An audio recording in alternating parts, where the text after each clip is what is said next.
IMF کو ہم نے کہا کہ ٹھیک ہے، ہم اس کو آپ کی یہ جو سٹینڈ بائی اگریمنٹ ہے یہ تب تک انڈورس کرتے ہیں جب تک الیکشن ہو کے ایک نئی گورنمنٹ نہیں آتی. جو نئی گورنمنٹ آئے گی ظاہر ہے وہ اپنا پھر سے اپنے پروگرام کے تحت IMF سے بات چیت کرے گی. یہی جب ہمیں مشکل پڑی تھی فیٹف کے اوپر، فیٹف کی ہمیں بلیک لسٹ پہ ہمیں خدشہ تھا کہ ہمیں ڈالنے لگے ہیں، ہمیں پارلیمنٹ کے اندر ایک قانون پاس کرنا تھا.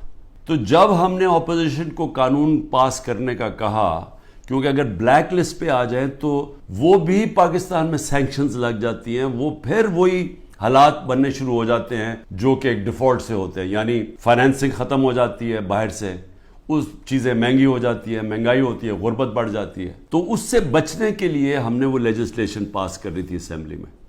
تو جب ہم نے یہ PDM کے لوگوں کو کہا کہ یہ ہماری مدد کریں یہ لیجسلیشن پاس کرنے میں، تو انہوں نے آگے سے کہا کہ پہلے ہمیں NRO دو، نیب کے اندر چینجز لے کے آؤ، جو ہمارے اوپر پہلے ان کے دور کے جو کرپشن کے کیسز تھے وہ معاف کرو، اور اگر وہ آپ نہیں کریں گے تو ہم آپ کے ساتھ نہیں دیں گے. اور ہم نے وہ NRO نہیں دیا، انہوں نے ساتھ نہیں دیا. اس کے باوجود ہم نے پھر وہ اللہ کا کرم ہے کہ ہم وہ لیجسلیشن پاس کر گئے، اور آج جو فیٹ سے نکلے ہیں وہ بہت بڑی چیز تھی، وہ جو ہم نے قانون پاس کیا تھا.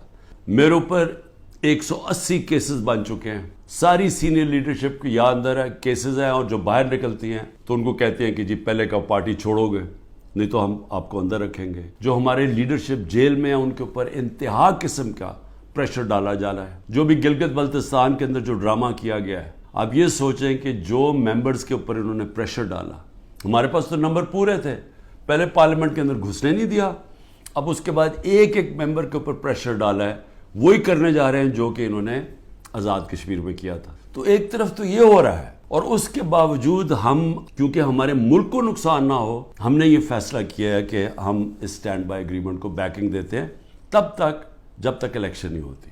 میں نے IMF کے جو امریکہ سے جو ہیڈ تھے ان سے جو میں بات کر رہا تھا، ان کو میں نے ایک چیز سمجھائی کہ میں نے کہا جب تک اس ملک میں پولیٹیکل سٹیبلٹی نہیں آتی، سیاسی استحکام نہیں آتا، تو یہ جس طرح یہ ملک چل رہا ہے، یہ اب تھوڑی دیر اگر آپ 3 ارب دے بھی دیں گے اور 3 ارب ڈالر کی دینے میں تھوڑے سے اور ڈالرز بھی 5-6 ارب ڈالر اور بھی آ جائیں گے، تو یہ تو کینسر کا علاج ڈسپرن سے ہو رہا ہے. یہ جب سے رجیم چینج ہوا ہے، جب سے ہماری گورنمنٹ گرائی ہے، تب سے کوشش کر رہے ہیں پارٹی کو ختم کرنے کی.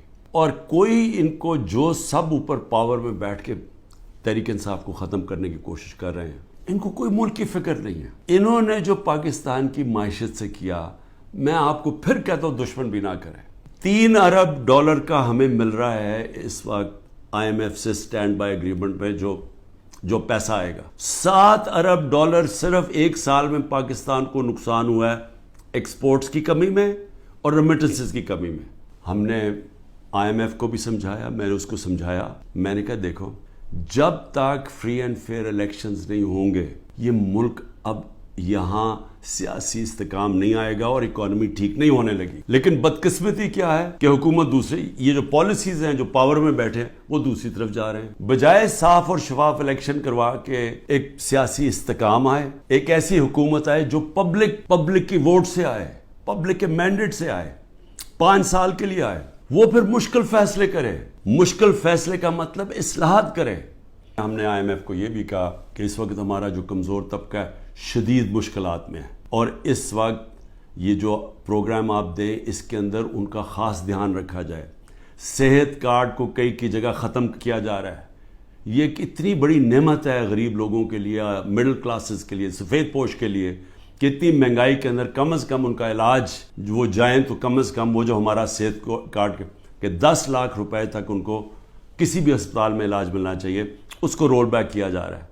اور دوسری چیز ٹارگٹ سبسڈی جو ہم لانے لگے تھے کہ بجائے آپ سبسڈائز ایسے کریں کہ پٹرول وہ عمران خان بھی اتنی قیمت کا خریدے اور ایک بیچارہ غریب آدمی بھی اتنے خریدے یا رکشہ والا بھی، ایسا نہیں ہونا چاہیے. ٹارگٹ سبسڈی ہونی چاہیے. یاد رکھیں کہ اگر یہ پولیٹیکل انجینئرنگ کے تحت اسی طرح ایک فراڈلنٹ الیکشن سے، جس طرح کی یہ سندھ میں ابھی الیکشن کرواتے ہیں، اگر اس طرح کے الیکشن سے یہی لوگوں کو واپس لے کے آنا ہے اور ملک کی سب سے بڑی جماعت کو کونے پہ لگانا ہے، ختم کرنے کی جو کوشش کی جا رہی ہے، اس سے سب سے بڑا نقصان پاکستان کی عوام کو ہے، اور 14 مہینے میں جو نقصان ہو چکا ہے یہ مزید اور زیادہ نقصان ہوگا۔ یہ برداشت کر سکتی ہے قوم یا نہیں؟ میرے خیال میں یہ نہیں کر سکتی۔